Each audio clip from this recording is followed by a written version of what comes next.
Hi ಎಲ್ರಿಗೂ ನಮಸ್ಕಾರ. ನಾನಿವತ್ತು ಉಪ್ಸಾರು ರೆಸಿಪಿ ಮಾಡಿ ತೋರಿಸ್ತಾ ಇದ್ದೀನಿ. ಬನ್ನಿ ಹೇಗೆ ಮಾಡೋದು ಅಂತ ನೋಡೋಣ. ನಾನಿಲ್ಲಿ ತೊಗರಿಬೇಳೆ ಮತ್ತು ಸಬ್ಸಿಗೆ ಸೊಪ್ಪನ್ನು ತೊಗೊಂಡಿದ್ದೀನಿ.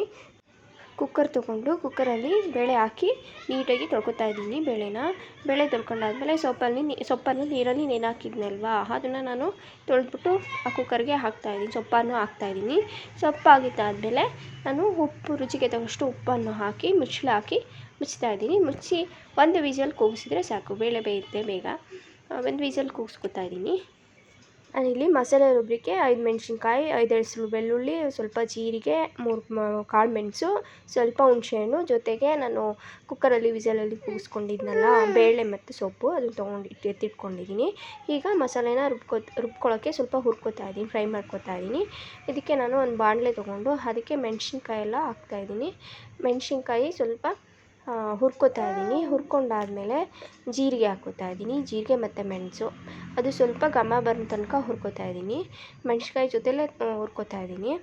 ಅದಾದ ನಂತರ ನಾನು ಅದನ್ನು ಒಂದು ಬೌಲ್ಗೆ ಟ್ರಾನ್ಸ್ಫರ್ ಮಾಡ್ತಾಯಿದ್ದೀನಿ. ಟ್ರಾನ್ಸ್ಫರ್ ಮಾಡಿ ಸ್ವಲ್ಪ ಆರಿದ ಮೇಲೆ ಮಿಕ್ಸಿ ಜಾರ್ ತೊಗೊಂಡು ಅದಕ್ಕೆ ನಾನು ಹುರ್ಕೊಂಡಿದ್ನಲ್ಲ ಮೆಣಸಿನ್ಕಾಯಿ, ಜೀರಿಗೆನೆಲ್ಲ ಹಾಕ್ಕೋತಾ ಇದ್ದೀನಿ. ಮತ್ತು ಹುಣಸೆಹಣ್ಣು, ಬೆಳ್ಳುಳ್ಳಿ ಎಲ್ಲ ಹಾಕ್ಕೋತಾ ಇದ್ದೀನಿ. ಜೊತೆಗೆ ಸೊಪ್ಪನ್ನ ನಾನು ಆರ್ಲಿಕ್ಕೆ ಇಟ್ಟಿದ್ದೆ, ಅದನ್ನು ಸ್ವಲ್ಪ ಹಾಕ್ಕೋತಾ ಇದ್ದೀನಿ. ಸೊಪ್ಪು ಬೇಳೆನ ಅದನ್ನು ಹಾಕ್ಬಿಟ್ಟು ಸ್ವಲ್ಪ ನೀರು ಹಾಕ್ಬಿಟ್ಟು ಮಿಕ್ಸಿ ಜಾರಲ್ಲಿ ಮಿಕ್ಸ್ ಮಾಡ್ಕೊಡ್ತಾ ಇದ್ದೀನಿ.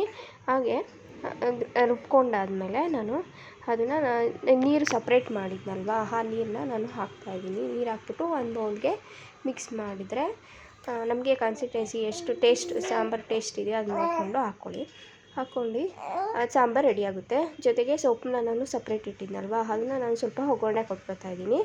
ಒಂದು ಬಾಣಲೆಗೆ ಎಣ್ಣೆ ಹಾಕ್ಬಿಟ್ಟು ಈರುಳ್ಳಿ ಮತ್ತು ಒಣಮೆಣ್ಸಿನ್ಕಾಯಿ ಹೆಚ್ಚಿಟ್ಕೊಂಡಿದ್ದಲ್ಲ, ಎಣ್ಣೆ ಕಾದ ತಕ್ಷಣ ಅದನ್ನ ಹಾಕ್ಕೋತಾ ಇದ್ದೀನಿ. ಹಾಕ್ಕೊಂಡು ಮತ್ತು ಸೊಪ್ಪನ್ನೆಲ್ಲ ಅದರಲ್ಲೂ ಹಾಕ್ಕೋತಾ ಇದ್ದೀನಿ. ಅಷ್ಟೇ ಸಿಂಪಲಾಗಿ ಮಾಡ್ಕೋತಾ ಇದ್ದೀನಿ. ನಾನು ಯಾವುದೇ ಕಾಯಿ, ತೆಂಗಿನಕಾಯಿ ಎಲ್ಲ ಹಾಕ್ಕೊಂಡಿಲ್ಲ. ಸಿಂಪಲಾಗಿ ಮಾಡ್ಕೊಬೋದು ಈ ರೀತಿ.